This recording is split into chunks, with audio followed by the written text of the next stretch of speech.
1:33 y ahora mismo, amigos, en mitad de la madrugada nos encontramos ante esa tesitura, la que planteaba uno de los diálogos históricos de todo el séptimo arte, la pastilla roja y la pastilla azul, a la que hacía referencia la pasada semana Santiago Camacho, brillantemente, hablando de cómo un compañero, un colega, se enfrentaba a un mundo que hasta entonces para él era mítico, hasta que empezó a querer saber la verdad.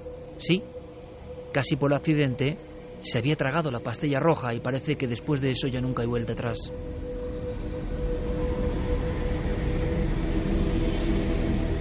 Y yo quiero imaginarme una gran mano con una pastilla azul y una pastilla roja, y vosotros podéis decidir. Esta noche incluso no me extrañaría nada que apagaseis la radio. No me extrañaría nada, repito, porque el programa no es fácil. Es un programa profundamente desagradable. Y además uno puede enfocar estos temas con muy diferente raíz y perspectiva.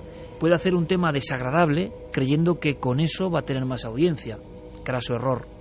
Los temas desagradables repugnan a la audiencia como nos pueden repugnar a nosotros. Si uno no tiene claro eso, es que no ha evolucionado bien. Con el tiempo se va aprendiendo. Lo desagradable solo causa un eco de absoluto hastío y de sensación violenta. Solo a los más enfermos, y no creo que sean muchos, puede gustarle lo desagradable.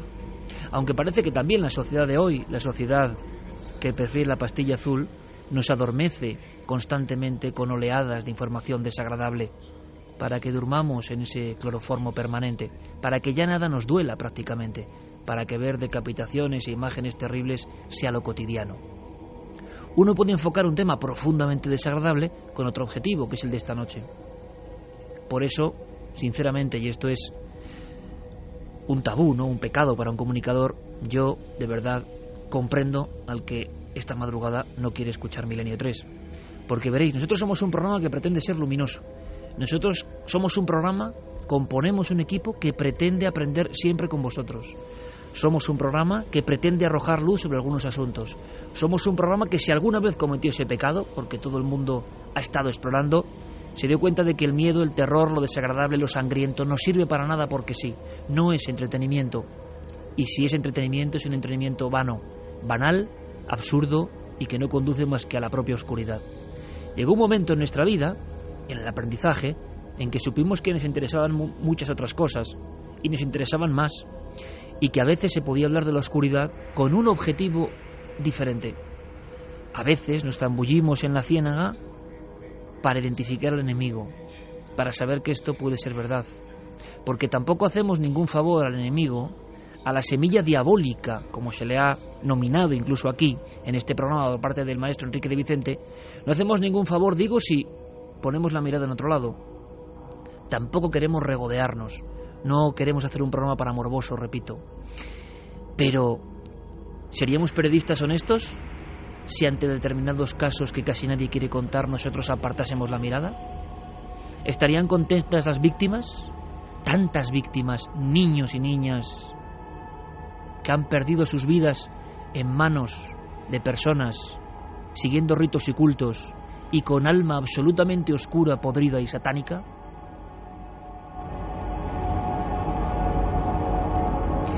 Porque durante mucho tiempo, antes de tomar la pastilla roja, pudimos pensar en un mito, pudimos pensar en la leyenda urbana. La leyenda urbana que siempre ve, el arquetipo que siempre ve, al poderoso encapuchado casi con un capirote, vestido de forma grotesca y que tiene tanto dinero y tantos millones que no sabe ya cómo divertirse y por eso secuestra niños, niñas y hace ritos terribles. Es hermoso pensar que todo esto es una fantasía que se prolonga con el tiempo. Esto sería tomarse la pastilla azul. Tomarse la pastilla roja significa meterse en la madriguera, es decir, preguntarse como esta noche: ¿hay algo de verdad en todo esto? Y yo os puedo dar mi palabra, y la palabra me lo decía hace poco un buen amigo, compañero en esta casa, cada vez parece que tiene menos valor. Algunos hasta se ríen de la palabra, pero hay hombres que sabemos lo que significa la palabra. Os aseguro que me desagrada lo que vamos a contar, pero que tengo interés en saber que de verdad, y sobre todo tengo interés en no dar la espalda a personas, a instituciones, a grupos, a entidades, a mentalidades absolutamente nefastas para la humanidad. Si queremos luz y seguir la luz, si queremos que los nuestros, que vosotros, que vuestros hijos vivan en un mundo un poco mejor, dar la espalda y decir que esto es un mito no es la mejor solución. Es la solución más fácil. Y hay quien piensa que es la solución con la que sonríen precisamente los ávidos vampiros de sangre humana. No es un programa, por tanto, agradable. Espero que por fortuna la próxima semana y las sucesivas tengamos esa vibración diferente. Mis disculpas. Mis disculpas para todos aquellos que estén acostumbrados a un milenio muy positivo. Espero que en la siguiente hora, en la hora que va después del dossier, variemos la sintonía y volvamos a ser los de siempre. Pero es que esta semana en España todo parece encadenado a una serie de noticias tremendas. Las noticias sobre la pederastia ya realmente nos enervan, ¿no? En instituciones de respeto como la Iglesia, pero que a veces recorren el mundo como un latigazo y nos dejan sin palabras. ¿Cómo es posible que personas que han dedicado su vida hacia la luz, hacia un mensaje de paz, acaben cometiendo abusos, ¿no? Marcando la vida de los más jóvenes? Dicen los criminólogos y especialistas con los que hemos hablado que el que es abusado tiene un porcentaje muy amplio de posibilidades de convertirse en maltratador y abusador. ¿No hay ahí una siembra diabólica, como decía Enrique? ¿No hay ahí una especie de sombra mucho más alargada de lo que parece? ¿Son individuos o son conductas? ¿Está la eterna batalla siempre librándose ahí de fondo y nosotros mirando para otro lado? Hay unos acontecimientos en España todavía más terribles. Nos hablan de exorcismos en Burgos. Tiene algo que ver, pero lo contaremos en la mesa milenaria. Nosotros queremos arrojar luz, queremos tomarnos la pastilla roja, sin ningún miedo. ¿Nos acompañáis?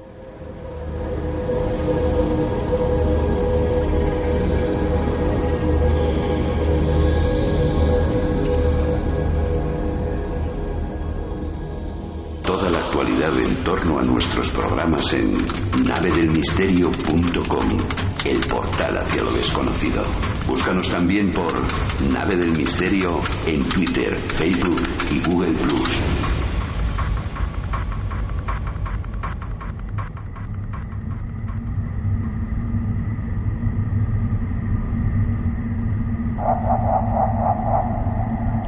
Las vías de contacto ya están abiertas. Milenio3 con número @cadenaser.com y Nave del Misterio en Facebook y en Twitter y en Google+. Gracias por la increíble cantidad de afecto. Hoy hemos puesto, Carmen y yo, el árbol de Navidad y lo hemos puesto ahí en la Nave del Misterio como símbolo de positividad, sobre todo, sea cual sea vuestra creencia. Árbol con estrella milenaria de Juan Villa encima, estrella ovni. Es decir, nuestra luz y nuestra idea del mundo sigue siendo la misma. Hemos llegado a la redacción, Santiago Camacho ha preparado un dossier, nos hemos sumergido como profesionales en un mundo que es terrible, pero es el mundo cotidiano. Ojo, lo que pasa es que hay ciertas noticias que parece que queremos apartar. Es una autodefensa igual hasta lógica en el ser humano. Es que hace no mucho tiempo apareció un niño en una maleta en Oviedo. ¿Alguien se acuerda ya? Es que hace no mucho un desalmado diabólico, porque me da igual, solo alguien diabólico, o sea, es decir, con un alma oscurecida puede hacer eso, arrebató la vida de sus dos hijas con una barra de hierro. ¿Y alguien se acuerda ya?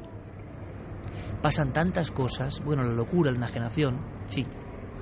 Para mí no debería haber nunca perdón para alguien que hace eso a un niño, nunca, jamás. Pero es mi idea personal. Igual a alguien le molesta, a algún compañero, quién sabe, me da lo mismo.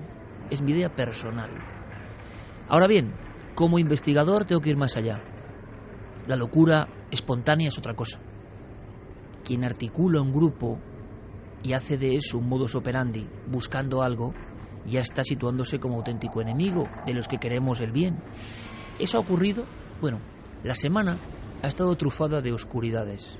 Eso es cierto. Y nosotros simplemente queremos saber. Nos tomamos la pastilla roja. Carmen, buenas noches. Buenas madrugadas, Iker. Acontecimiento de esta semana, Zaragoza, y algunos términos que nosotros conocemos como amantes del misterio. sorprendentes. Pues sí, que en esta misma semana saltaba la noticia de que una niña de 3 meses, se llamaba Sara, había sido ingresada en el hospital con claros síntomas de asfixia.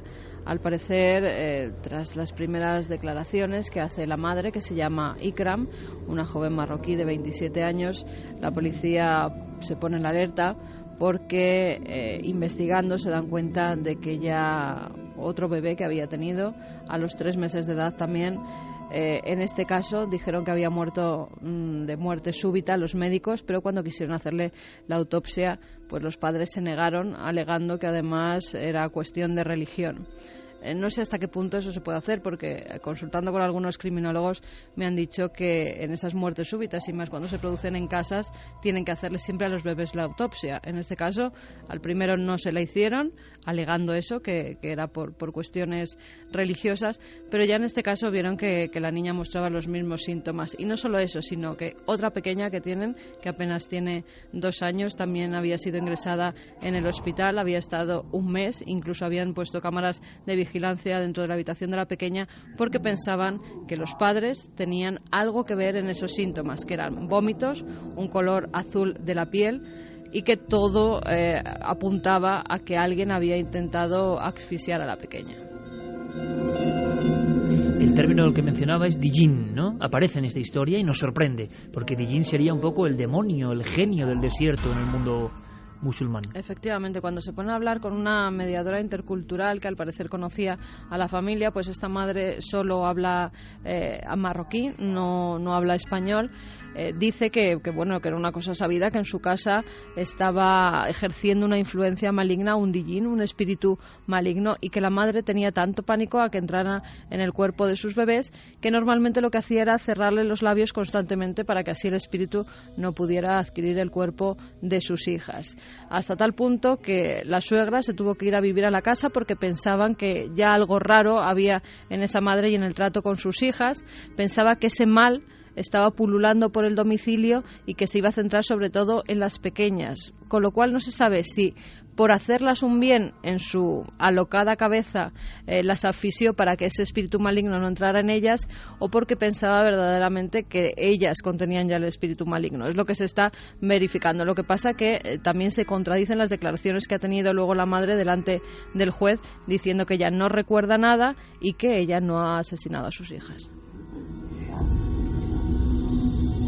La eterna amnesia, ¿no? Después de cometer una especie de locura. Quién sabe si amnesia real, lo dudamos, o amnesia autoinducida o sugerida. Es lo increíble de este mundo en el que vivimos. En antiquísimos grabados se habla de el poder de los dijin u otros espíritus malignos para meterse por la boca, la vieja creencia. Esto ha pasado en Zaragoza anteayer. Y esto realmente nos deja a todos sorprendidos. Es que no hablamos de temas que se van muy lejos, en campiñas de lugares concretos de Estados Unidos o de otras partes del mundo. No, hablamos de cosas que a veces el rito y los niños se interconectan hasta en la prensa cotidiana, prensa que, como es normal, olvidará la historia y pasará a otras historias. Y nosotros nos quedaremos con la sensación de Neo.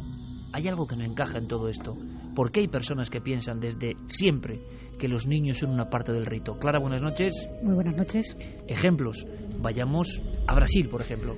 Sí, Brasil, y no hace mucho, en el año 2012, en el distrito de São Domingos, en el estado de Pernambuco, fue hallado el cuerpo de un niño, Flanio de Silva Macedo, de 9 años, que había desaparecido unos días atrás cuando había salido a realizar, pues desgraciadamente, tener que trabajar a los 9 años a cargar cajas.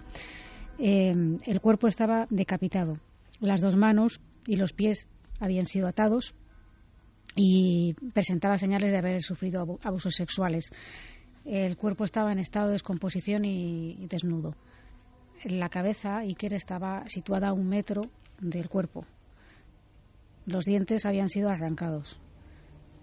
Y el escenario, que era un lugar abandonado, se encontraron amuletos, muñecos de vudú, recipientes que contenían alcohol, flores, piedras e incluso huesos de animales, o no se sabe bien de qué tipo, no identificados.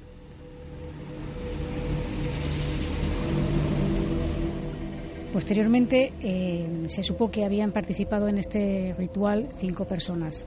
Y se supo porque una pareja de 62 años y de 51, ella, la mujer, decidió confesar el crimen y entonces contó lo que había ocurrido y fueron detenidos todos. Fue detenida su pareja, como decimos, y también inculparon a 2 hombres de 33 y 31 años y a un pai de santo que era el que, según la denunciante, les había pagado 400 reales por secuestrar a un niño y traérselo.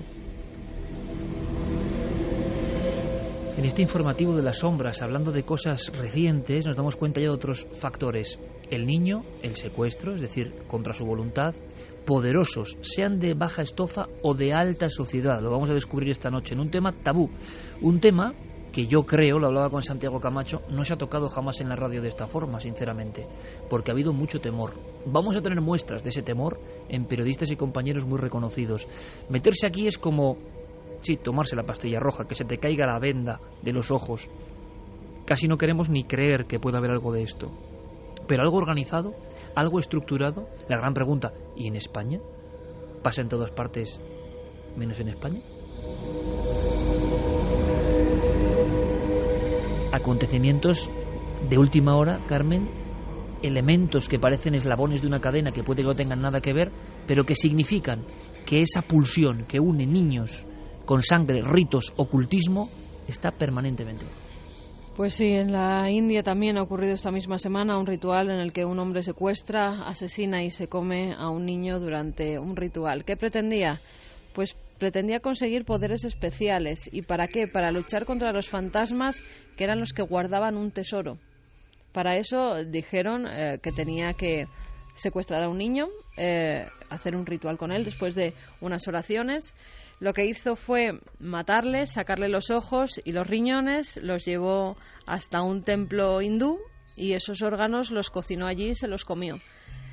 Creía, además, pues un poco llevado a cabo por otros 5 detenidos que hay, que le estaban asesorando y le estaban, además, pues empujando a que cometiera ese crimen, todos pues con la cosa de que verdaderamente iban a encontrar ese tesoro si hacían un sacrificio de un inocente, de un niño pequeño, y así lo hicieron. Me ha contado Carmen, salía en teletipos ayer mismo.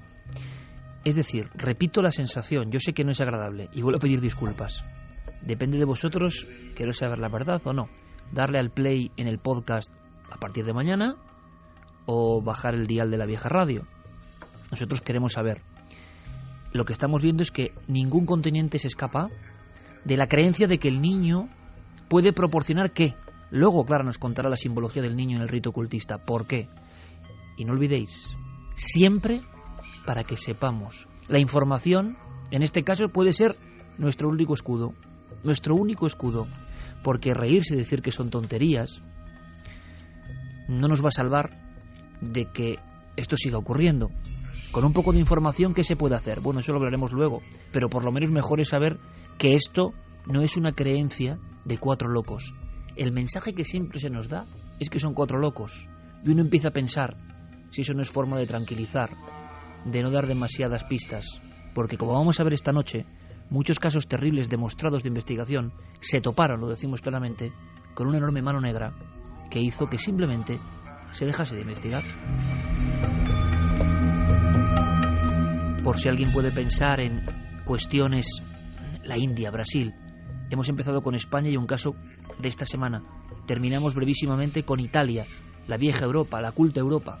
Sí, en el año 2008, en el sureste de Italia, se arrestaron a 4 personas, entre ellos la madre de 2 niños de 11 y 13 años, que había obligado a sus hijos, a sus pequeños, a prostituirse en ritos de lo que aparentemente eran ritos de magia y espiritismo. La madre ejercía la prostitución en la calle y ya en casa ofrecía sus hijos a otros clientes.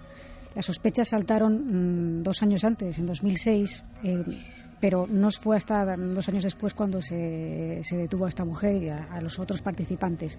Los niños, según declararon, eran obligados a tumbarse en una cama en la que estaba rodeada de velas, y mientras diversas personas que habían pagado previamente para esto se situaban alrededor y recitaban palabras que ellos no podían entender, como fueran en otro idioma o en una especie de letanía. sufrieron violencia sexual, fueron violados por diferentes hombres a lo largo de todos estos años. Y se sabe que utilizaban una serie de materiales ritualísticos, como podían ser barajas de tarot, amuletos, lo que sería un poco la parafernalia esotérica para legitimar este tipo de ritual. Termina aquí el breve informativo. Más que el informativo, el muestreo para que veáis que nada es ajeno. Ningún continente, ni nuestro propio país. Cosas raras, deslavazadas. La pregunta que nos hacemos ahora es, ¿hay algo que los una? ¿Hay de verdad lugares, grandes mansiones de personas muy ricas donde se hace esto? Es que esto es el viejo cuento, como de fábula de Esopo, ¿no? Cuento de Perrault, que nos llega a la cabeza, nos lo hemos creído, pero luego cuando hemos sido adultos, gracias a Dios, hemos sabido que era una mentira. O la mentira es pensar que era mentira, y resulta que estos señores de las sombras sí que hacen este tipo de ritos. Son tan poderosos como para borrar todas las pistas. En un tiempo de aparente democracia y de luces, ¿esto se puede ocultar? Porque la mayoría de los casos son esto, parece un pobre loco, parece una vieja prostituta. Lo que vemos es que hasta en los más bajos escalafones de la sociedad, y desde antiguo, hay una relación entre la sangre, el sexo, la violencia, el rito y a veces la muerte. ¿Para qué se hace todo esto? ¿Cómo es posible que el niño, la niña, que es la vida, es la luz, es la oportunidad, es, como decía Nietzsche, la flecha lanzada al universo para algo mejor? ¿Por qué se acaba en esto? ¿Qué se persigue? El dossier de Santiago Camacho empieza ahora y es sobrecogedor. Con nosotros Fermín Agustí, Noel Calero, Guillermo León y Diego Marañón, con todo preparado. Es un viaje a lo profundo del abismo, pero repito, siempre para tener por lo menos una linterna en mitad de la tiniebla, porque ir a ciegas, riéndose, mirando para otro lado en mitad de la tiniebla, sirve de bien poco. Santi, compañero, buenas noches. Buenas noches, Iker. Prometiste investigar, prometiste esta información. Enrique de Vicente adelantaba algo en su columna. Él hablaba clarísimamente de fuerzas en colisión, fuerzas en la cúspide ambas, la luz y la sombra, peleando. No hay por qué creer que la sombra vence, ojo, pero hay que conocer un poco a la sombra. Vamos a escuchar a una persona, porque vamos a empezar con este documento que nos va a poner la carne de gallina a todos, por todo lo que significa. Hablamos de una estrella de la televisión. Hablamos de una gran estrella de la televisión. Antes de escuchar su voz, la voz de esta persona, vamos a intentar expresar y que veamos todos la escena que corresponde. Estamos en 1977, en un escenario lleno de luz y de color, de un programa musical mítico en la televisión británica y mundial, el Top of the Pops. Su presentador, Jimmy Savile, recibe los aplausos y va a presentar al siguiente artista. Y lo hace como tiene costumbre, abrazando muy estrechamente a una jovencita de unos 11 o 14 años, en esa banda de edad, a la que no deja de abrazar en todo el rato y que parece ciertamente azorada. Sonríe nerviosa, pero lógicamente está con Jimmy Savile. Es posiblemente una de las personalidades más destacadas del mundo de la comunicación en aquel momento. Escuchemos ese momento. Indeed. It's just a kiss me slowly. And excuse me kindly, my goodness, these hats get all over. Right, now then, going to make you a star, as it happens, is the title of our next tune. And all the young ladies have flocked over there. I've been standing here, Marion, except for this one that I've pitched, because going to make you a star with David Essex. Oh.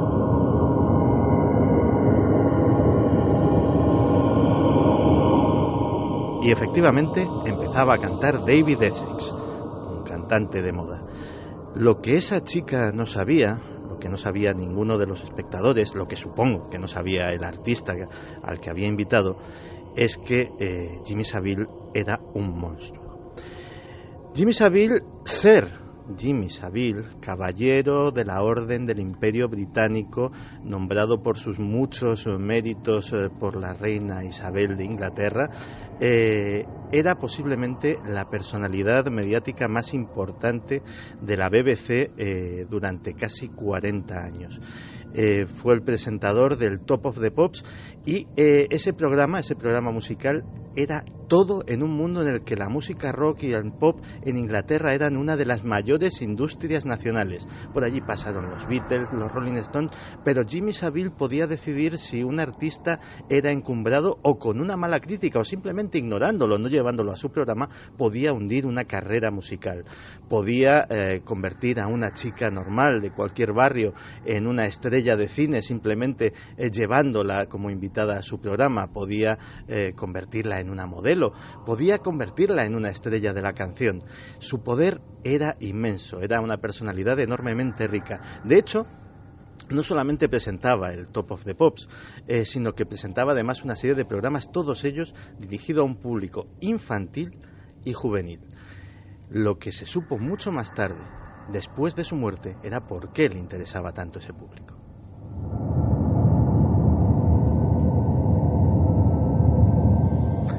Jimmy Savile murió en 2011 y hasta entonces, de hecho, su funeral fue casi un funeral de Estado.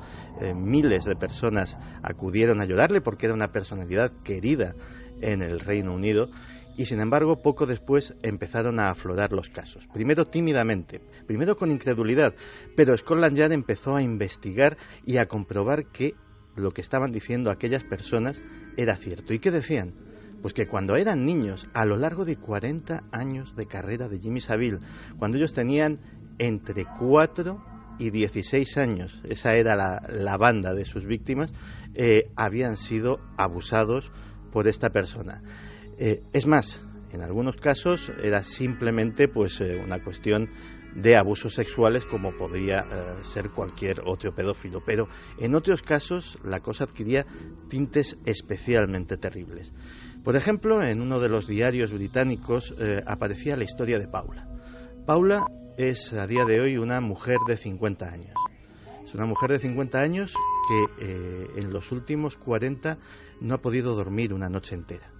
Se levanta entre sudores fríos con tremendas pesadillas en las que les vienen flashbacks del pasado que la siguen torturando. Ella cuenta cómo se vio primero ilusionada porque había conocido a la gran estrella de la televisión y le había prestado su atención, y la invitó a una fiesta. La fiesta, sin embargo, derivó en una cosa que no olvidaría jamás y que marcó para siempre su vida. Fue atada a un altar, encadenada, había, cuenta, toda serie de símbolos esotéricos, desnudada y violada por Jimmy Savile, que mientras tanto se estaba fumando un puro.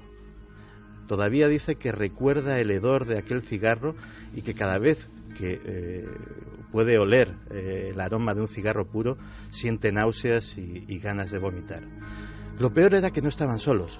A su alrededor había un corrillo bastante nutrido de hombres y mujeres igualmente desnudos, encapuchados, o mejor dicho, enmascarados, que jaleaban a Jimmy Savile y se tocaban entre ellos. A ese recuerdo no lo olvidaría jamás. Como ese caso de Paula, hay varios casos que asocian la figura de Jimmy Savile no solamente a la simple pedofilia. No estamos hablando, como ya lo ha declarado Scotland Yard, del depredador sexual más tremendo de la historia del Reino Unido, sino que estamos hablando además de una persona que estaba ligada, no se sabe con qué lazos, con algún tipo de secta oculto que tenía el sexo con menores como uno de sus ejes. Un detalle muy importante, Santi, porque hay varios roles que se repiten en estas historias, en un juego muy peligroso, en una especie de cubo de Rubik, donde cada cuadradito representa una especie de acción-reacción. Y nos damos cuenta, analizando el tiempo, que casi siempre pasa igual. Y es cuando entra la sospecha del investigador libre, o que se cree un poco libre. Aquí había llegado, y tú lo has contado en la redacción de una forma muy gráfica, es que llegó una denuncia en vida, nadie hizo caso. Y llegaron otras, ¿no? Sí. Fue como una cascada. Claro, esto es una de las cosas tremendas que tienen este tipo de casos. De hecho, haciendo de abogado del diablo, y nunca mejor dicho lo de diablo en este caso, puede decir, bueno, pero esto 450 casos han aflorado hasta ahora relacionados con Jimmy Savile, y que Scotland Yard, que es bastante profesional en estas cosas, los da por buenos, es decir, no los da por ensoñaciones ni fantasías. Entonces uno dice, bueno, esto se tendría que haber sabido, alguien tendría que haber hablado. Los abusadores de este tipo suelen recurrir a dos herramientas tremendas. La primera es: nadie te va a creer. La segunda: si te creen, tu vida va a estar marcada. Vas a ser un ser sucio, vas a ser un ser que se va a apartar todo el mundo de ellos, porque tú tienes la culpa de haberte metido en estas cuestiones. Pues bien, la primera parte, la del nadie te va a creer, parece que era bastante cierta. Jimmy Savile recibió denuncias por este tipo de prácticas en 1977. La policía no creyó a los denunciantes. En 1988, la policía no creyó a los denunciantes. En 1993, y la policía tampoco creyó a los denunciantes. Y a principios ya del siglo XXI, 2001, 2003, tampoco la policía creyó a los denunciantes.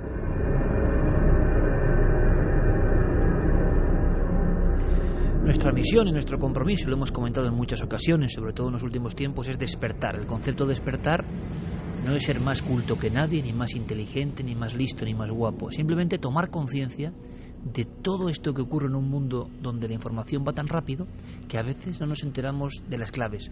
Un buscador de claves tiene que estar despierto. No tiene que creer todo lo que le digan y tiene que jugar con mucha paciencia con las barajas de la equivocación, de las falsas alarmas, evidentemente. Pero hay un interés en él mucho más allá del oleaje de lo que va pasando y nos van contando. Hay un interés de buscar claves y entrelazar posibles conexiones o rutinas. Y aquí les hemos encontrado. La policía no hizo caso.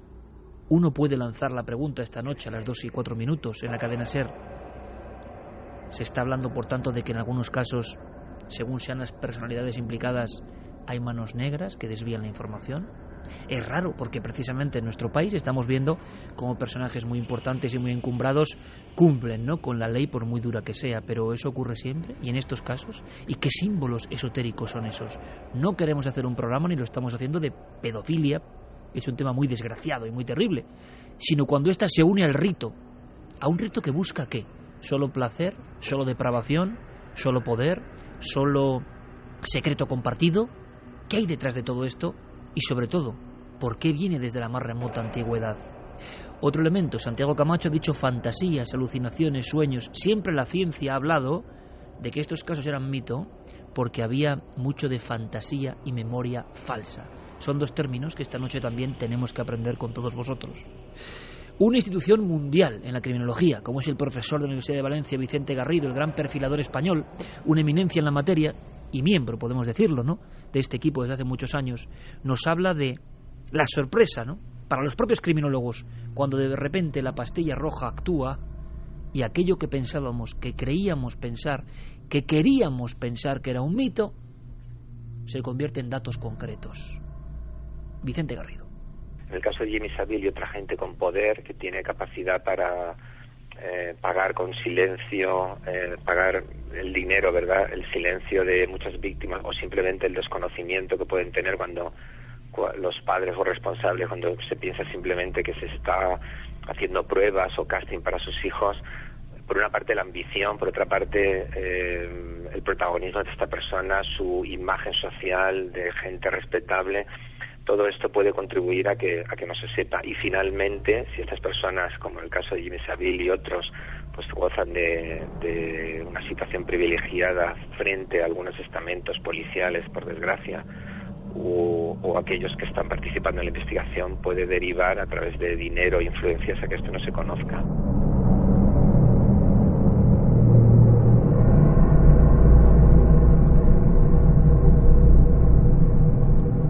Que esto no se conozca. A algunos amigos en las redes sociales, en Nave del Misterio, navedelmisterio.com, en increíblemente.com, están preguntando ya si este es uno de los factores importantísimos, ¿no?, en el hecho sencillo de que de esto se hable poco hasta en el mundo del misterio. ¿Qué hay aquí? Rito, creencia, magia, grupos de poder, todo junto, personas tan importantes que manejan la realidad. ¿Hasta qué punto hay también parte de mito. Vamos a ver dónde queda esta noche la balanza. De momento, hace 15 años, hasta para los conspiranoicos de cabecera, todo esto era poco menos que increíble. En las revistas de nuestro gremio se hablaba de vez en cuando de satanismo y cuestiones parecidas. Vinieron en algunos casos a arrojar luz con su crudeza, ¿no? Como la Orden del Templo Solar y otras que comentaremos aunque sea brevemente. Historias que pasaron del mito de lo que parecía a fotografías de las autopsias, por desgracia, y de los lugares con la toma de muestras. El CSI llegaba y veían que estarían más locos o menos, pero la conjunción en este caso de grandes fortunas, ritos iniciáticos y niños secuestrados se producía. Luego podemos pensar que claro, esto solo pasa pues en lugares tan subdesarrollados, ¿verdad?, entre comillas, como Bélgica, Holanda o Suiza, y que en España no pasa nada. Cada uno que saque sus conclusiones. ¿Habrá pasado esto en España? ¿Ocurrirá? Si es así, pensar que es un mito nos convierte en ignorantes, y el ignorante siempre tiene las de perder. Ocurrió algo en el mundo de las revistas, y es un secreto que contamos esta noche. El mundo de las revistas del misterio, que por cierto siguen estando en las revistas del misterio, que es sorprendente y desde luego nos congratulamos como periodistas, ¿no? El mundo del misterio en España tiene diferentes cabeceras, conocidas por todos, que hemos trabajado en esas revistas y que informan de esta cuestión. Bueno, pues era casi como un tabú, Santi. Venir con una historia de estas es como un tabú. Y la anécdota que cuentas, yo creo que es tan gráfica que nos va a meter en la dimensión de hasta qué punto esto es oscuro, hasta dentro de nuestro mundillo. O sea, lo que estamos haciendo hoy es oscuro hasta dentro de nuestro mundillo. Pues sí, de hecho, nos lo va a contar Enrique de Vicente, y era algo que no me acordaba yo de ello. O sea, me he acordado cuando él nos ha recordado esa historia, y es que efectivamente hace muchísimo tiempo yo ya me interesaba por estas cosas, y había un caso tremendo en Estados Unidos sobre el que escribió un reportaje para la revista Año Cero. Durante muchísimo tiempo yo me he negado a aceptar la posible utilización de niños y de doncellas durante rituales satánicos en nuestros días, porque en tiempos pasados está bien documentado que se daban. Y aún más me negaba a aceptar el sacrificio de niños o de chicas jóvenes. Quien me abrió los ojos a esta posibilidad que me parecía demencial fue precisamente Santi Camacho hace más de 15 años, cuando me propuso escribir un artículo sobre el encubrimiento Franklin.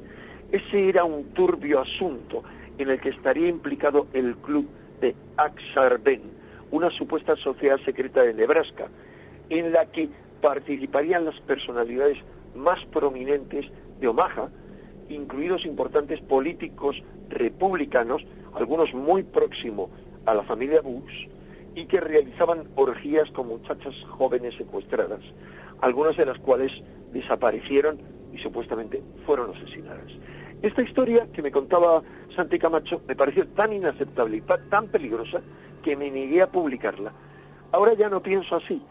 Creo que esto forma parte de un mundo regido por el mal desde las sombras, del que se ha hablado y se ha denunciado desde la más remota antigüedad, y temo ahora menos a los tontos útiles que se ríen de mis denuncias que a ser obligado a callar de una forma u otra.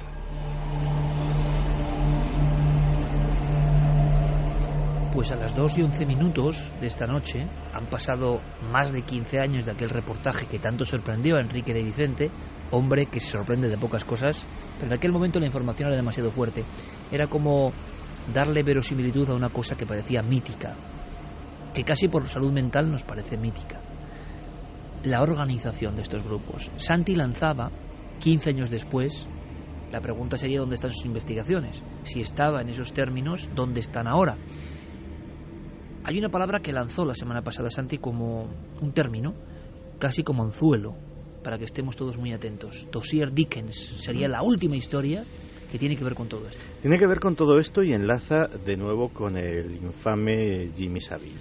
Porque estos testimonios de personas ajenas a él mismo, de una forma organizada, asistiendo a sus abusos sexuales, más otro tipo de preguntas que últimamente tiene Scotland Yard que le llaman mucho la atención. Por ejemplo, ¿de dónde sacaba Jimmy Savile el poder para satisfacer otra de sus apetencias? Por lo visto tenía acceso, insisto, esto es información contrastada de Scotland Yard, que parece más de leyenda urbana que otra, tenía acceso a varios hospitales londinenses donde se le permitía acceder a cadáveres de seres humanos entre 4 y 87 años, porque se sabe hasta a qué cuerpos con nombres y apellidos accedió, para abusar de ellos o someterlos a las manipulaciones que él considerase oportunas, porque desde luego nadie sabe qué hacía con esos cadáveres. También podían ser ritos, pero desde luego a Scotland Yard toda esa parafernalia de poder le llamó la atención, como le llamó la atención a un diputado laborista llamado Tom Watson, que en 2012, en plena sesión de control al Parlamento británico, al gobierno británico en la Cámara de los Comunes, hace la siguiente pregunta. Y él dice que tiene la certeza de que hay una poderosa secta pedófila ligada a personajes del Parlamento y del gobierno británico. Y hace referencia, por primera vez en el Parlamento, a un nombre olvidado, el dossier Dickens.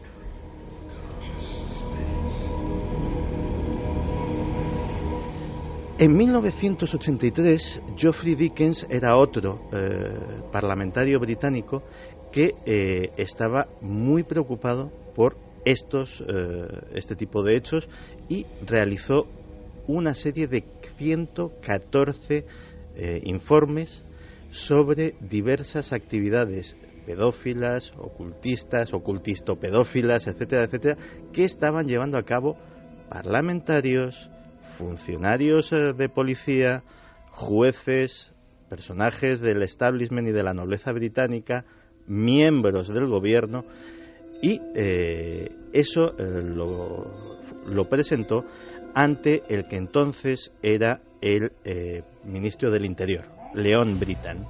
Leon Brittan cogió esos 114 documentos y dijo que, espantado por lo que allí estaba, que eso se lo iba a pasar inmediatamente a Scotland Yard y que pues se tomarían las medidas oportunas.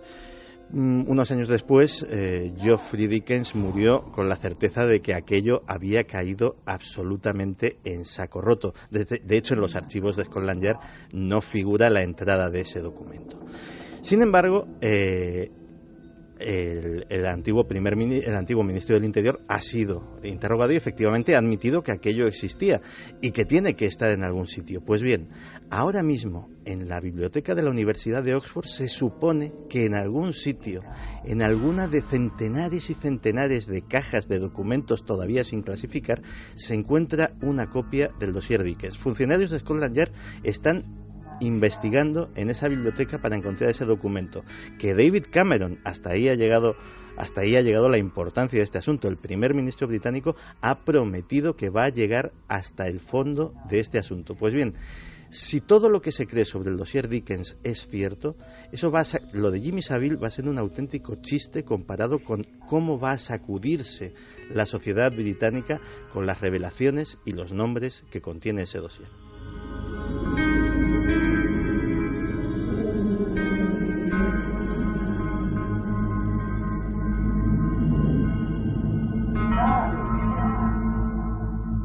Esto es Greenhouse, en Liverpool. Es la primera casa en la que se centran los rumores de los sin nombre. En 1962. Este es Santini. Empieza a destacar a principios de los 60 entre los círculos esotéricos de Londres. Esas cosas estaban muy de moda en aquella época, ya sabéis. Por lo visto, el tal Santini llevó todo eso mucho más lejos. Hablaba de crear su propio grupo, una especie de sociedad secreta o secta parareligiosa, no está muy claro. Se habla de un rastro de desapariciones y secuestros por allí por donde pasan.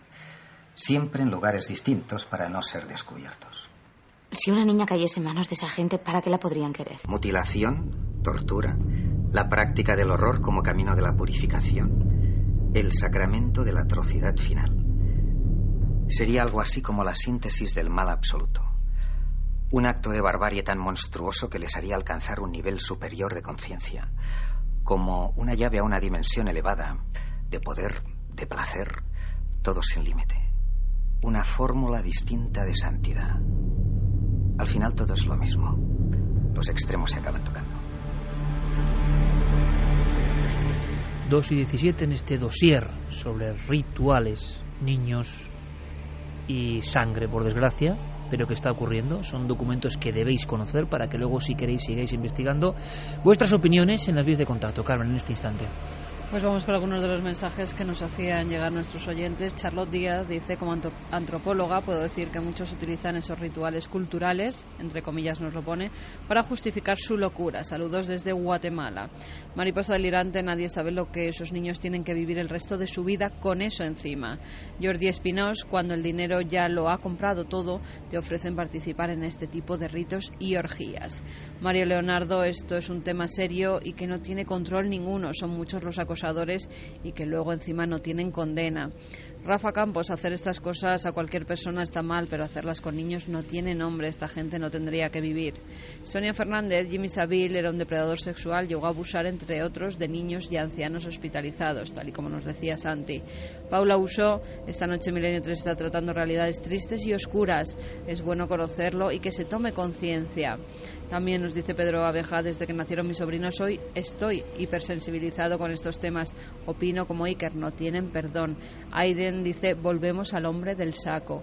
Nefertiti: ¿por qué se usa a los niños en estos horribles ritos? Tristemente, por ser los seres más inocentes y vulnerables. Bueno, esa es una buena catapulta informativa para lo que tiene que contar Clara, porque es la gran pregunta: ¿por qué los niños, no?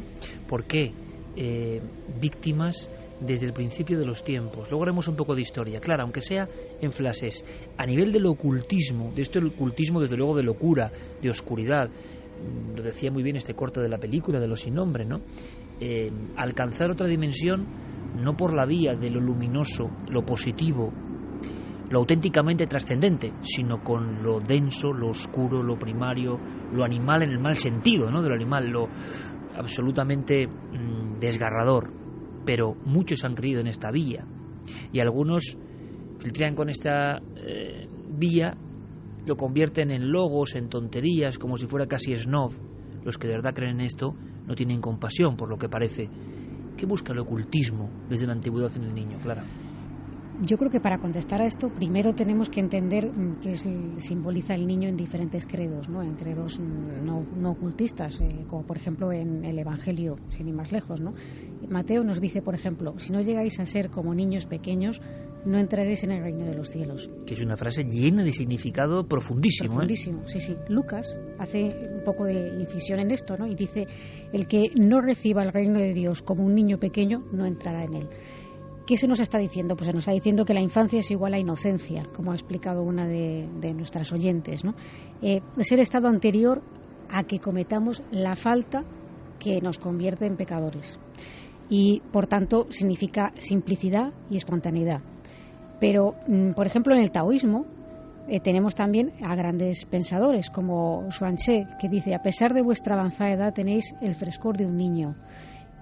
Se busca ese frescor, esa inocencia, esa espontaneidad y, sobre todo, esa no intencionalidad en los actos, ¿no? Esa no reserva mental. El niño hace y dice lo que le pasa por la cabeza con una naturalidad y sin temor alguno. Esa verdad del niño, esa pureza del niño, por lo que vemos, diferentes religiones a su forma lo han tenido clarísimo. Era un valor positivo y estamos pensando que quizá los oscuros lo que quieran es rodearse de todo eso, porque ya son conscientes de la podredumbre de sus almas, ¿no? Claro. Por ejemplo, en el hinduismo, el estado de infancia recibe un nombre y es Balya. Es un estado previo a la obtención del conocimiento, ese momento antes de que se rasgue ese velo de Isis, ¿no? Del que, por ejemplo, hacen gala los iniciados, ¿no? En el cristianismo vemos que, por ejemplo, la representación de los ángeles muy frecuentemente son rostros de niños, rostros angelicales, que son incapaces de cometer algún acto impuro, de pecar, de tener algún pensamiento impuro, ¿no? Por ejemplo, en la francmasonería, los hijos de la viuda, o sea, como la figura del hijo, serían los hijos, o sea, la viuda simbolizaría a Isis, que está buscando a su marido despedazado, ¿no? por Set. Y, o bien la madre del arquitecto Irán, que es el constructor del templo de Salomón, ¿no? También es la personificación de la naturaleza siempre fecunda, siempre en constante avance, ¿no? Por eso, para ellos es el hijo son hermanos en realidad, son los hermanos y es la solidaridad.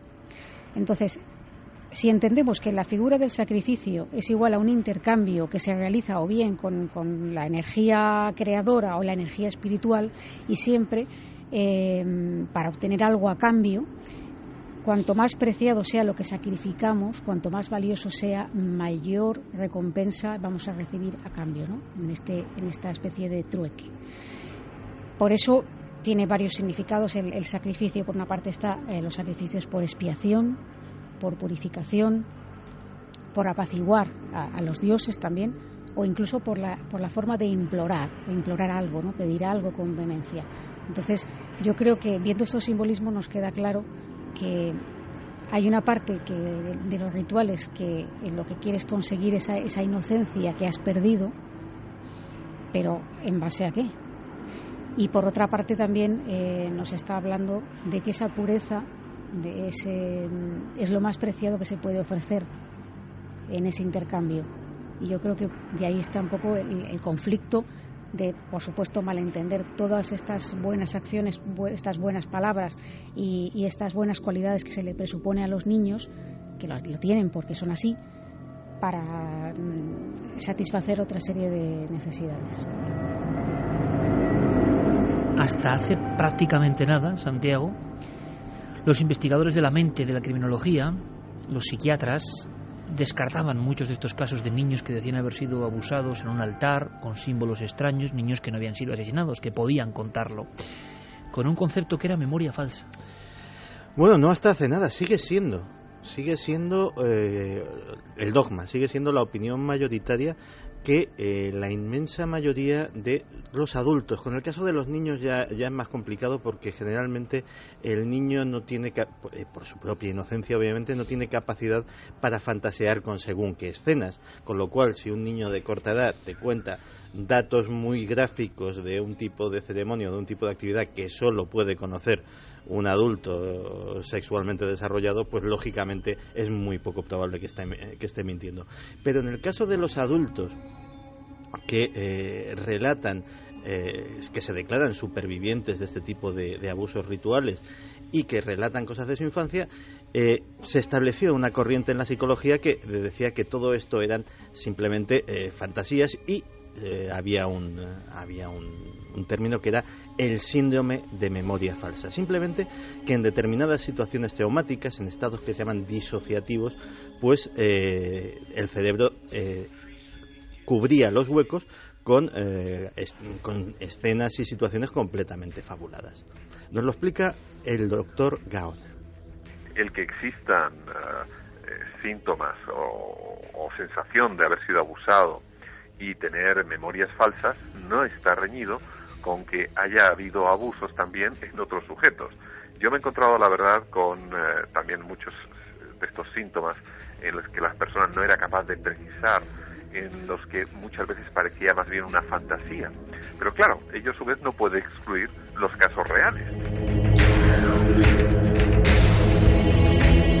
Y el propio doctor Gaona, que ha tratado este tipo de casos, nos hablaba del cortocircuito mental, Santiago, que se produce en muchas de estas víctimas, que es otro problema para la investigación. Cuando alguien llega denunciando, hay tantas lagunas, se ha llegado a tal umbral de la vejación, del dolor, de la incomprensión, que partes del cerebro da la sensación, ya que son elementos realmente de electricidad, que se han fundido. El daño ha sido absolutamente letal. Es que muchas veces cuando el rito ha sido llevado a cabo de forma sistemática, ese estado es lo que se pretende. Cuando se abusa en un entorno ritual de un niño, solo se pueden pretender dos tipos de cosas. Usarlo como sujeto sacrificial, es decir, como víctima propiciatoria para inmolarla, sea su sufrimiento, sea su sexualidad o sea directamente su vida en el altar de algún tipo de dios oscuro, etcétera, etcétera, o cuando el grupo tiene una cierta trayectoria en el tiempo, simplemente es una forma de reclutarlo, es decir, de generar la nueva generación. Entonces es muy útil el generar lo que se denomina, lo que decía antes, estados disociados. El sometimiento a un estrés continuado y ritual es básicamente una de las cosas que se llevan a cabo cuando se quiere lavar el cerebro a alguien. la identidad normal del sujeto pretende, y lo consigue, huir de ese sufrimiento, de ese trauma constante, y genera una nueva identidad. Genera una identidad que es la que puede ser escrita por el sectario, la que puede ser escrita por el que está lavando el cerebro, en este caso a un niño, pero es exactamente el mismo procedimiento que se utiliza para lavar el cerebro a los adultos, para escribir sobre ella como en una tabla rasa, de tal manera que el nuevo sectario embrionario ya lo tiene ahí criado. De ahí, por ejemplo, que muchos de estos abusos no sean abiertamente sexuales. En algunos casos, por ejemplo, hay torturas a veces simuladas.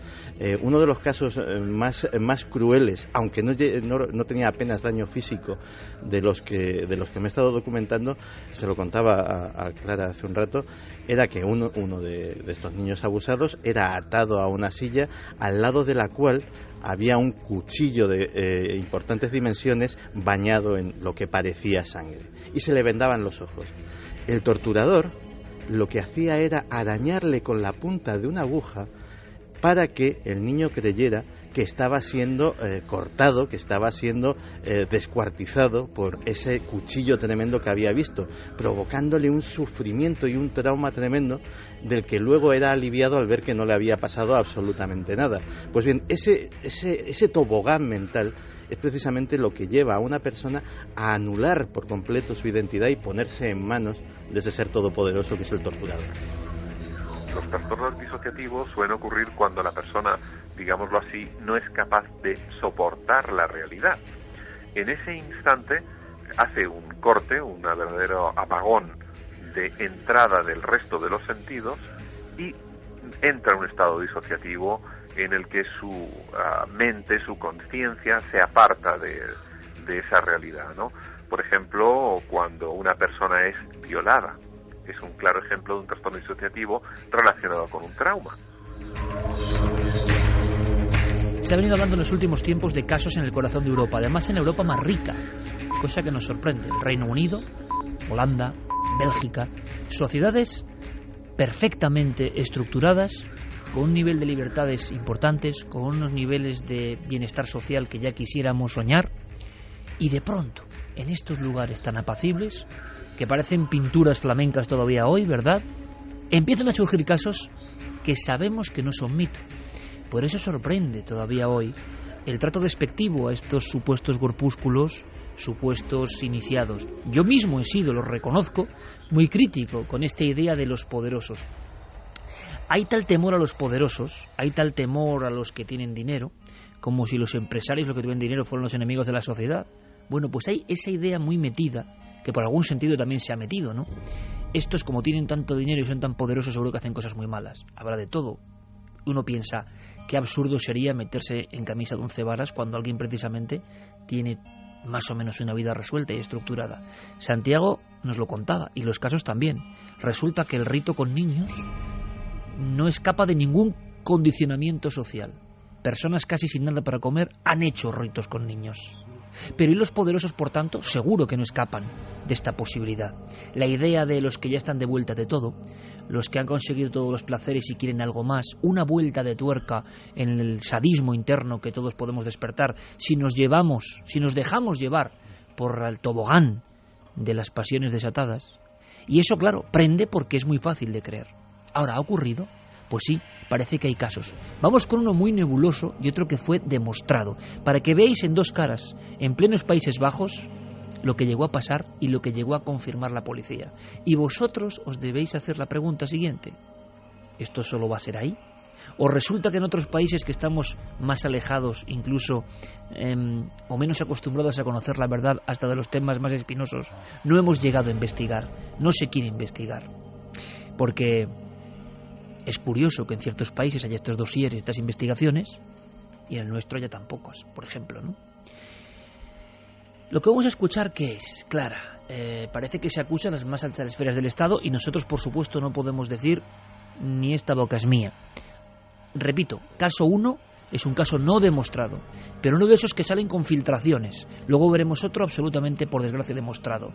Esto impresionaba, claro, hasta hemos dudado si meterlo o no meterlo, pero lo metemos como arquetipo de lo que parece que muchas veces ha pasado. En Holanda, en concreto. Sí, hemos estado dudando hasta el último minuto en meterlo. La persona que va a hablar, que vamos a escuchar a continuación, se llama Anne-Marie van Wildenburg y es una mujer que estuvo casada durante 24 años con un mafioso holandés que pertenecía a una organización criminal que, según esta mujer, se dedicaba, entre otras actividades criminales, a tomar chicos, niños de centros de detención de jóvenes en los Países Bajos, tanto en Holanda como en Bélgica, para llevarlos supuestamente a trabajar a altas esferas a las más altas esferas de estos países, y una vez que elegían a estos chicos, los elegían precisamente por no tener familia ni nadie que los reclamara y de los cuales no se volvía a saber nada. Y ella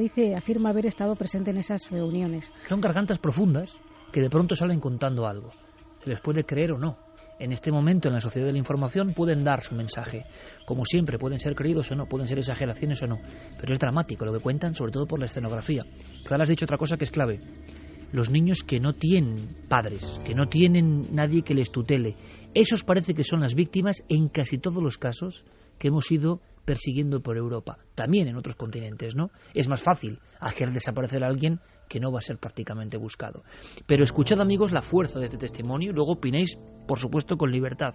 Es uno de los últimos testimonios que está clamando lo de siempre. En el corazón de la vieja Europa, en la desarrollada Europa, hay una casta de sinvergüenzas, de desalmados, de satánicos, que, hastiados de todos los lujos, han llegado a la última etapa, a la degradación máxima, al diabolismo, satanismo máximo, que es hacer este tipo de ritos. Lo que pasa que, tal y como lo cuenta, ojo, puede ser inventado, pero es tan sobrecogedor la mecánica, el modus operandi. Ese grupo criminal, ella casada con uno de los cabecillas, y que ahora por eso lo cuenta, siempre según sus palabras, que ponemos con toda la duda del mundo, pero luego Carmen nos va a contar una historia, también casi en titulares, porque es que es tan tremendo, que se demostró que todo lo que parecía absoluto mito resulta que fue verdad. Ya lo hemos olvidado. Nuestra mente rápida del siglo XXI ya lo ha olvidado, ya eso ¿qué va a ser? Escuchemos cómo se llamaba esta mujer. Anne-Marie van Wildenburg. Bueno, esto es lo que contaba, diciendo: yo soy testigo. Esto ha pasado durante X años, con esta frialdad en el corazón de la vieja Europa. Los delincuentes seleccionaban a un niño que no tenía ningún pariente o familiar. Les decían al centro de detención juvenil que esos eran los niños que se necesitaban. El centro de detención juvenil le daría la ropa al niño y lo pondría en el tren de Zwolle. En Zwolle, los delincuentes iban a buscar al niño en la estación y lo llevaban a un edificio que estaba equipado como un hotel, pero no estaba funcionando como un hotel, aunque había gente en el vestíbulo como si el hotel estuviera funcionando. El niño era puesto en una mesa y se le daba algo de beber, lo cual dejaba al niño drogado.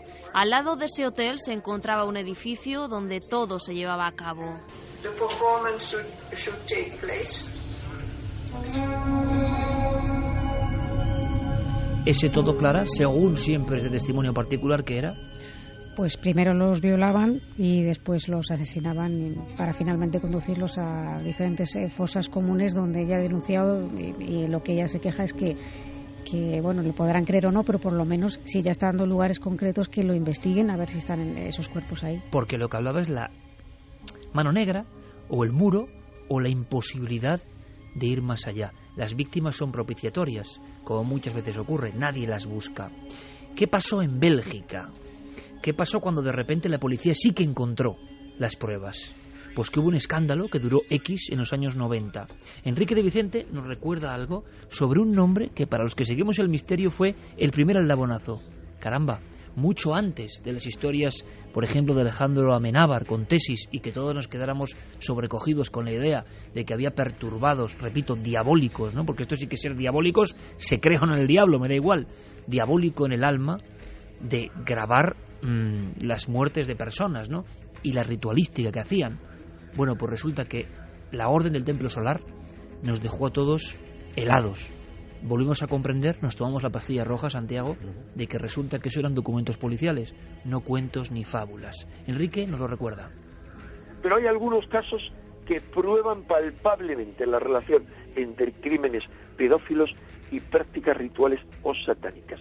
El más famoso es el escándalo Dutroux, que conmovió a toda Europa y sobre todo a la sociedad belga, porque este Dutroux era un criminal en cuyo jardín se encontraron los restos de chicas a las que había secuestrado y martirizado, y que se descubrió su conexión con potentes grupos ocultistas y brujeriles, que es otra historia muy larga, algunos de los cuales acabaron suicidándose. Lo importante de este caso es que implicaba a autoridades belgas al más alto nivel. No quiero dar más detalles porque algunos son personajes muy prominentes todavía en los medios de comunicación. Obviamente, aunque este Dutroux se pudrió en la cárcel, se echó arena sobre el asunto. Y el maestro Enrique de Vicente, que vuelve a dar varios códigos. ¿Os dais cuenta? Los eslabones al final, sea cual sea, haya exageración o en este caso datos concretos, todos replican una serie de constantes. Se echa arena sobre el caso, hay personajes prominentes, hay una especie de obstrucción para la investigación, hay ritualística y hay una especie de ejecución por algo que se nos escapa, que parece de película, pero Bélgica entera se aterrorizó cuando surgieron los crímenes del Templo Solar. Y es bueno, porque aquello acabó en el marasmo de la información, saber, aunque sea gráficamente, qué pasó de verdad, qué se pudo comprobar de verdad. Bueno, pues se pudo comprobar que entre el 30 de septiembre de 1994 y el 22 de marzo de 1997 murieron 74 personas que pertenecían a la Orden del Templo Solar. Todo empieza con Josep Di Mambro y con Luc Juret. El primero era un joyero y el segundo era un médico. El primero estaba obsesionado con el esoterismo, pero además se cree que detrás de la Orden del Templo Solar había blanqueo de dinero, conexión con la mafia y también tráfico de armas, con lo cual había gente muy poderosa que tapaba a estas personas que pues decidieron hacer una especie de secta donde también se sacrificó a niños. Se sabe que un niño de 3 años, que además había sido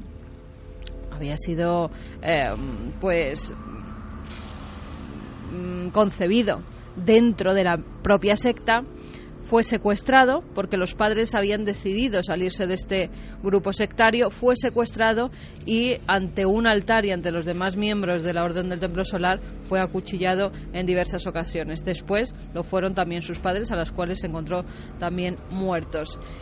Los asesinatos y los suicidios masivos pues se hicieron, además tenía conexiones hasta España, Iker, llegaron a haber miembros aquí en nuestro país, en Estados Unidos también, en Bélgica, en Suiza, en Canadá.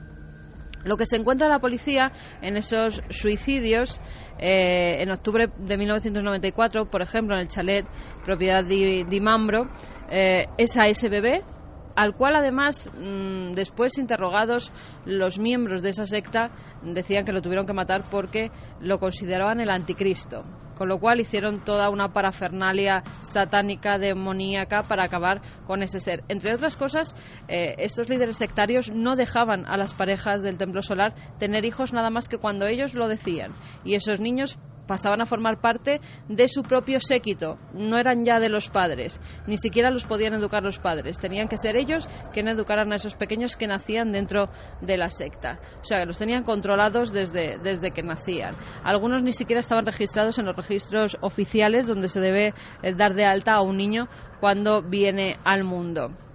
Bueno, empiezan los suicidios masivos el 15 de diciembre de 1995, 16 personas, entre ellos hay 3 niños, son encontradas carbonizadas y con heridas de bala. En principio se dice que son suicidios, lo que pasa que fueron suicidados, porque se supo luego que habían ingerido pues muchos tranquilizantes, algunos de ellos incluso tenían pinchazos de agujas, con lo cual algún tranquilizante les habían inyectado, y después muchos de ellos tenían la mandíbula rota, tenían bala en la cabeza, y otros sí que es verdad que tomaron veneno y además se pusieron una forma muy concreta.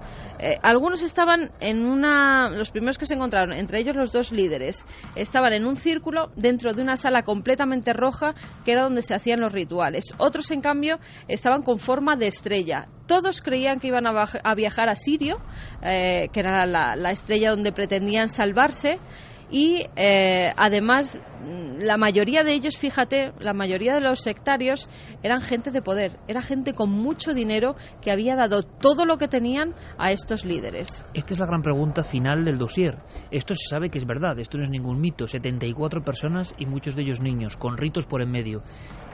La pieza que quedaba es verdad que era gente con mucho poder, que hasta Enrique habla con mucha prudencia. Personas muy importantes todavía estuvieron en esos círculos. Eran personas, la mayoría, de un altísimo poder adquisitivo y de, digámoslo así, influencias sociales elevadísimas. Sí, bueno, uno de ellos que logró sobrevivir y que sigue, además se vio implicado y se sabe que era él porque incluso hay vídeos donde se le grababa con una túnica, vestido de negro, haciendo rituales, que es Miquel Tabànic, que es un gran compositor, que dice que claro, que después de salir estas imágenes y verse implicado en esos rituales, que nunca más nadie le ha dado trabajo, pero es una persona muy influyente, que ha estado además en muchísimos de estos rituales, conocía perfectamente todos los recintos donde se hacían estos ritos, e incluso días antes de una conferencia anunciando ese hipotético fin del mundo, y que solamente ese grupo era el que se iba a salvar. Se mezcla la locura con la cantidad de dinero. Santi nos va a contar otra historia que pasa en Holanda, pero suplementemos eso con una sensación que tienen todos los investigadores, de Enrique de Vicente a Vicente Garrido, y a mí me gustaría escucharlos juntos.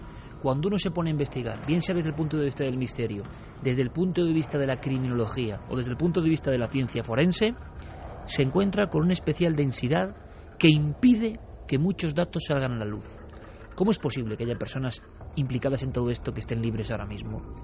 74 personas perdieron su vida en la secta del Templo Solar. No hablamos de la costa sur de no sé qué país, no hablamos de Bélgica, corazón de Europa. Esto es lo que nos parece increíble. Enrique y Vicente coinciden en lo mismo, que es lo que le da una especial sordidez de este tema, que cuando el investigador acude, todas las puertas parece que se hacen mucho más pequeñas. Los escépticos, en ocasiones apoyados por supuestos abusadores, sostienen que estas historias se deben a falsas memorias de quienes creen recordar que han sufrido esos abusos en su infancia y a una caza de brujas fundamentalista de la que participamos un montón de pirados. Pero los acusadores afirman que estas investigaciones acaban siendo siempre paralizadas o anuladas por autoridades políticas, policiales y judiciales que están influidas por poderosos que participarían en esas redes pedófilas y satanistas. Dentro del mundo de lo que es la pederastia y del abuso de niños hay, ¿verdad?, casos de criminales como los asesinos del Páramo o Marc Dutroux en Bélgica, que se han asociado a grabaciones y actividades rituales. De hecho, en el caso de Marc Dutroux, que es probablemente el pederasta más famoso del último tercio del siglo XX, no se llegó a las últimas consecuencias en la investigación, puesto que había pistas muy importantes sobre una red que estaba detrás de este tipo de niños y que se había asociado en ocasiones a este tipo de actos rituales. Desde el punto de vista de lo que es la demostración a través de un juicio público, nunca se ha conocido o nunca se ha expuesto, pero es evidente que los estudiosos de la criminología podemos interpretar que en algunos casos célebres probablemente ha habido una mano detrás que estaba vinculando las actuaciones pederastas con redes, y tenemos que considerar que estas redes existen, han sido reconocidas y certificadas por organismos internacionales.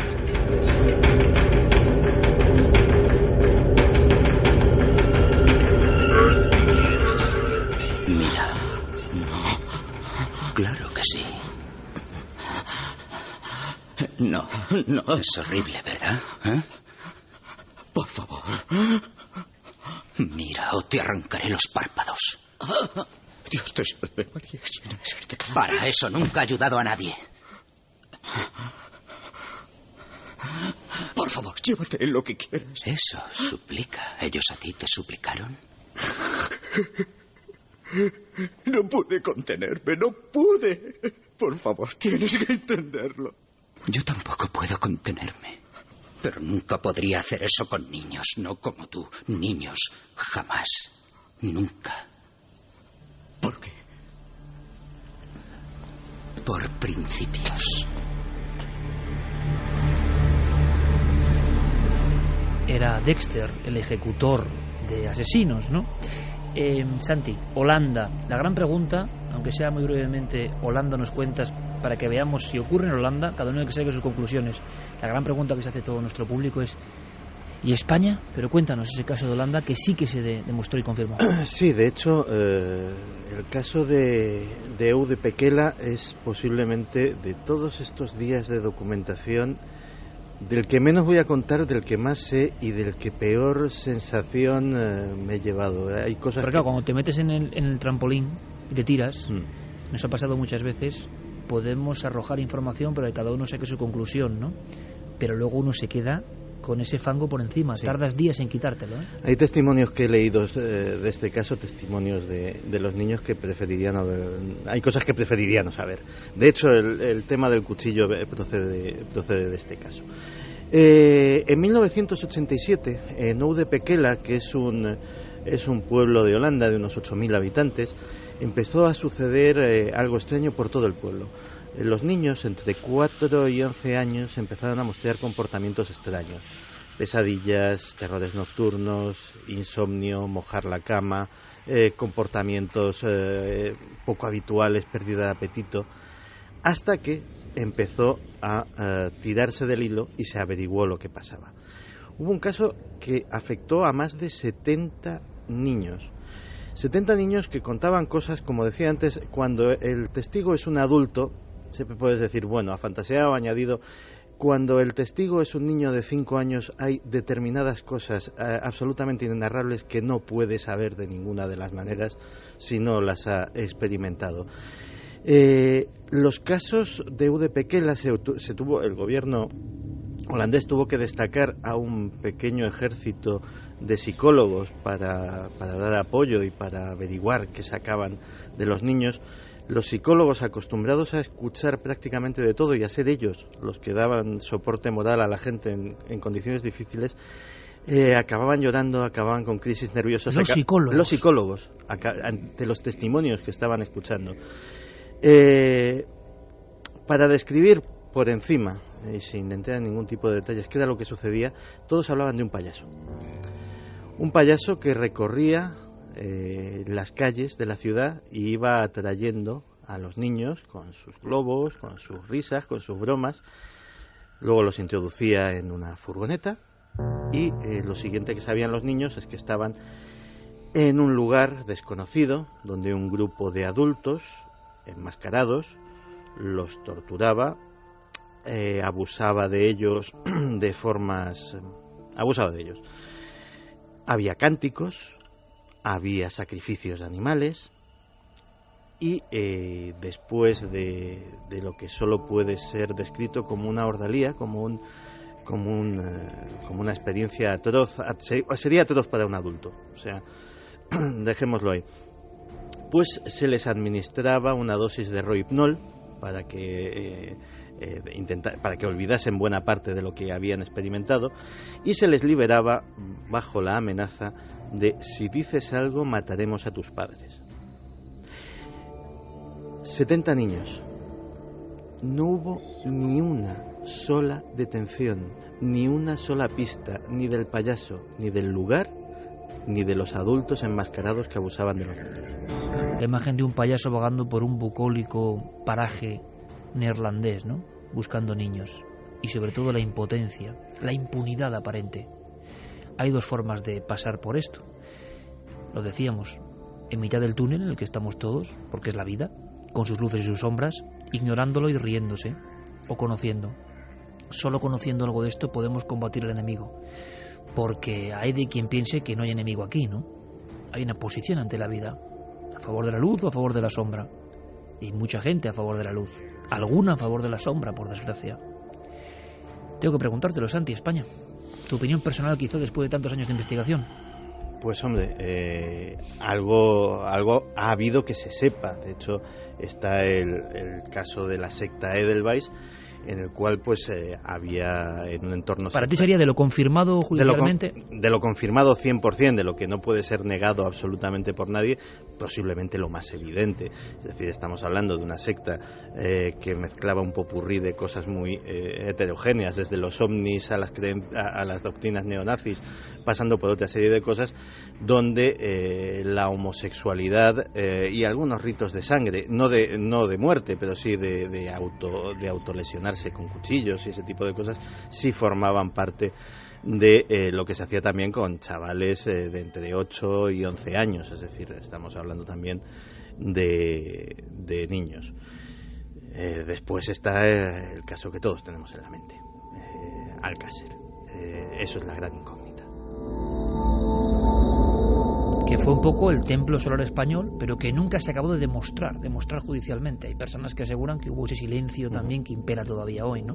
Ahora que el público investigue, que el investigador sea personal y seguramente, bueno, no lo decimos nosotros, ojo, lo dice Vicente Garrido, lo dice Paco Pérez Avellán, que ellos se han encontrado con ese silencio y con esa especie de molestia por parte de las autoridades. Yo sé que hay grandes profesionales, y los conocemos bien en la policía, en la Guardia Civil, que quieren investigar y quieren saber, pero a veces el desconocimiento, cuando aparecía algún símbolo, algo satánico, y ha habido recientemente, hablaremos de eso en Cuarto Milenio, por desgracia, ¿no?, ha habido escenografías de corte vandálico satánico en España, la desinformación es tal, se le ha dado tan poca importancia, que ese es el símil perfecto para terminar el dossier, se le ha dado tan poca importancia a estos temas, creyéndolo de cuatro locos, que luego no se ha investigado. ¿Y qué hemos hecho? Esta noche, por ejemplo, poner sobre la mesa casos reales, con una especie de cadencia que casi siempre se repite. No puedes pensar a partir de ahora que esto no es real. Si el propio investigador policial, por ejemplo, sabe que esto es real, nunca actuará ante un caso sin tirar del hilo que le puede llevar, por ejemplo, a leer unos signos. Porque es que ha ocurrido hace nada en Cáceres, signos con sangre, que hemos demostrado que es sangre, y lo veréis en Cuarto Milenio, no sé bien si era sangre o no, y hemos demostrado que es sangre. Si no sabes leer esos signos, no llegas más allá. ¿Qué ha pasado? Nadie detenido. Hay esa extraña impunidad. Lo que hay que tener es información para poder investigar cuando hay algo de esto oculto de fondo, que no va a ser siempre, por fortuna, pero puede ocurrir. La sombra de los satánicos, y mucho más allá de la parafernalia, de los diabólicos, se puede agazapar en casos que quedan en nada porque no se investiga en la línea del misterio, porque parece que nadie quiere investigar en la línea del misterio, como si diese mucho miedo. Enrique de Vicente planifica algo casi a nivel de batalla filosófica en todo esto que hemos contado. Recordad que empezábamos con un Enrique que recibía a Santiago Camacho hace más de 15 años con un informe que a él le dio miedo. Y termina así. Pero hay también poderosas implicaciones energéticas ocultas tras estas prácticas cada vez más extendidas.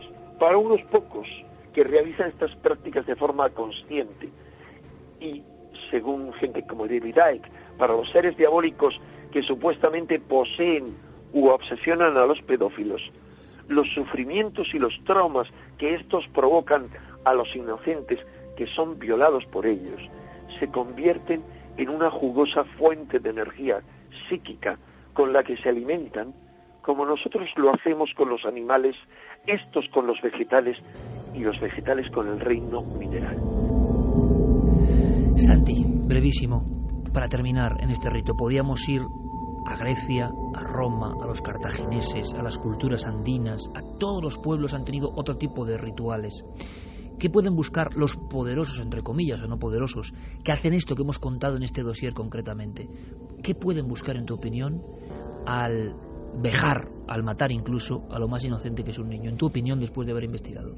Yo creo que cada caso es un mundo, desde los grupos o las personas que imbuyen de una parafernalia paranormal o de una parafernalia ocultista estos actos simplemente por darles un plus de morbo, es decir, sin más. Los que buscan a través de la creencia satánica o en otros espíritus aterrorizar aún más a las víctimas y a los propios acólitos a la secta, y luego los que realmente creen que se están ganando el favor de alguna entidad oscura, o creen que el sacrificio de la inocencia y desgraciadamente a veces de la vida de un ser humano, pues puede traerles algún tipo de lo que llamaríamos beneficio mágico. Santi, y nada, mínimo, ¿podemos hacer algo? ¿Las personas de a pie, los que nos oyen, podemos hacer algo? Pues mira, ya estamos haciéndolo nosotros. Hace mucho tiempo había cosas de las que no se podía hablar en esta sociedad. No se podía hablar de la violencia de género, no se podía hablar de un montón de cosas que de la propia pedofilia, sin esas implicaciones ocultistas. Y sin embargo, pues se va hablando de las cosas, se les va dando presencia, se les va dando visibilidad, y eso sirve simplemente para que quien más y quien menos sea consciente de que es una realidad que existe. Ser consciente, no se trata de vivir obsesionado con ello, ser consciente es lo importante. Despertar ante esta realidad. Apenas un minuto de mensajes finales de nuestra audiencia ante un tema al que vuelvo a pedir disculpas, pero no queremos mirar para otro lado porque esto está ocurriendo. Maitreya May dice: trabajo con menores y trabajé en centros de menores. Con todo lo que vives ahí, lo que han sufrido, o te tomas la roja o te vas. Daisy Nieves dice: cómo no sentirse mal cuando se sabe que abusan de seres inocentes que no pueden defenderse. Qué horrible. Tirano dice: siempre ha habido monstruos, el bien y el mal son los más viejos rivales, pero lo que está cambiando es nuestra capacidad de sobrecogernos ante monstruosidades o conmovernos ante bondades. En un mundo tan efímero todo pasa rápido y no nos deja impronta. Estela Maris: tienes que negar el mundo que ves, pues verlo te impide tener otro tipo de visión. No puedes ver ambos mundos, pues cada uno de ellos representa una manera de ver diferente y depende de lo que tienes en gran estima. La negación de uno de ellos hace posible la visión del otro. Zombie TV dice: en España lo tapan todo culpando a un robaperas estilo Ricard. Luis Zo dice: aquí en México la madre que le sacó los ojos a su hijo por un ritual satánico causó gran polémica. Borja: es imposible imaginar algo más atroz en el género humano que la violación y asesinato de un niño. Maldad pura. Se echa tierra sobre el caso para que la sociedad siga feliz con su pastilla azul, nos decía Pedro. Lo dejamos ahí porque ahora vienen informaciones. Están llamándonos desde Vitoria, ¿verdad, Carmen? Con informaciones que vamos a ver si se confirman o no. En Burgos ha habido un acontecimiento tremendo y mucho más después de las noticias aquí en la SER.